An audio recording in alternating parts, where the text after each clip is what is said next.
মধুমিতা রায় সম্পাদিত জনপ্রিয় অনক পত্রিকার কবিতা সংখ্যা প্রকাশিত হল 10ই জানুয়ারি 2026 সন্ধ্যায়।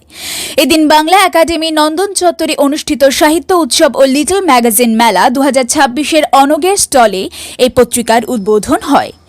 এই উদ্বোধনী অনুষ্ঠানে উপস্থিত ছিলেন বিশিষ্ট নাট্যকার, নির্দেশক তথা অভিনেতা শুভাশিস ঘোষ ঠাকুর, অভিনেত্রী আয়েত্রী ঘোষ, বাচিক শিল্পী কিয়া সিনহা, কবি দেবশ্রী দে, সুদিন গোলদার, মিন্টু বারুই, দৌড় পত্রিকার সম্পাদক মধুমঙ্গল বিশ্বাস, আলিপুরদুয়ারের টংঘর পত্রিকার সম্পাদক মিহির দে, ছোটর দাবি পত্রিকার সম্পাদক অংশুমান বাবু, লোকমানস পত্রিকার সম্পাদক দেবাশিস ভট্টাচার্য ও অনক পত্রিকার উপদেষ্টা জ্যোতির্ময় রায়।